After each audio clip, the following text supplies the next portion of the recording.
Hey everybody, it's Brian again. This is our second C++ tutorial. As you can see, we have Visual Studio open. Like I said, if you don't have Visual Studio, don't freak out. There's a ton of them out there. You can even go to microsoft.com/express and download the C++ Express version. I'm just using Visual Studio because I didn't want to install a bunch of crap on my computer.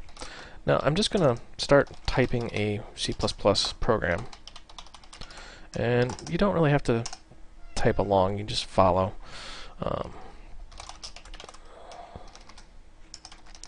And if you've learned Java, this might look pretty familiar, actually.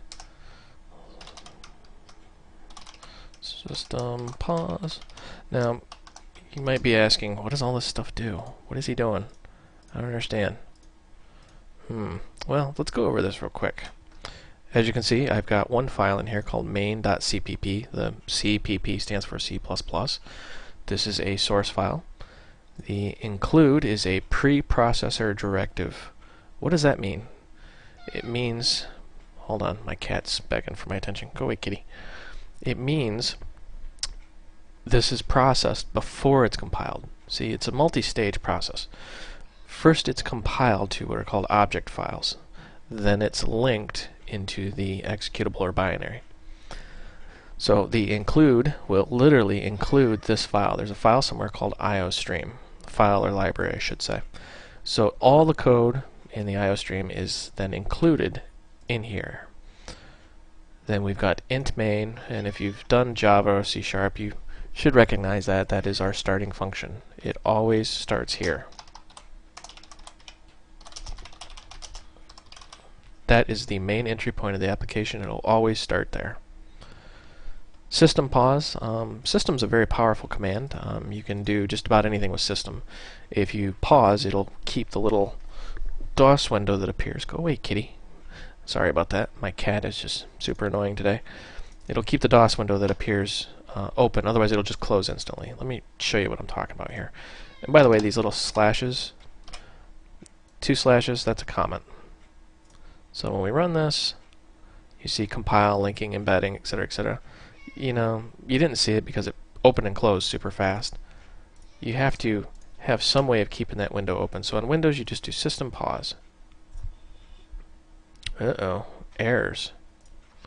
Syntax error, missing before. Yes, we forgot the semicolon at the end. That's a good point. If you forget the semicolon at the end of your line, it will raise an error. Now, notice we're turning 0. That's just an exit code. I'll get into that in another tutorial, but for now you should just know that's the basics of a C++ program. You see it says press any key to continue. That's the system pause. So let's say we wanted to just print out a simple line of text.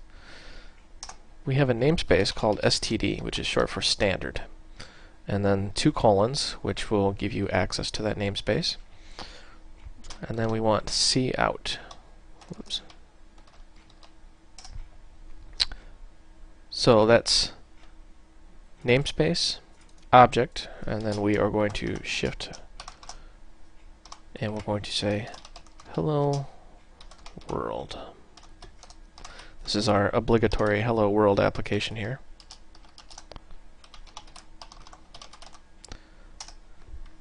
Now, what does this do? std, or standard for the standard type library, and then we're calling cout, which is in the std namespace, and then we're shifting these characters into cout, and then we are shifting endl. What is endl? Endl stands for end lines. We're just putting a hard return at the end. So when we run this, you'll see hello world. Press any key to continue. Now, let's go into the output here. You can see exited with code, and then there's an exit code. That's a standard Windows code. It's not really important that you know these codes. You should just understand that your program is not standalone. It requires all these DLLs. You see these DLLs are loaded in memory. Many of these DLLs will come standard, but you should know that your program is dependent on external libraries. The standard library, std, is included in all instances of C++. So that's it for today. We're going to keep this tutorial a little bit short. Just know that you should understand what the preprocessor directive is. We're including the IO stream. IO stream is an external library, part of the standard type library, which contains cout. Cout lets you print things out on the screen, and you learn what system pause does. So that's it for this tutorial. I don't want to over inundate you with too much. C++ is an incredibly complex language, and it does have a very steep learning curve. So just get comfortable with printing things out on the screen.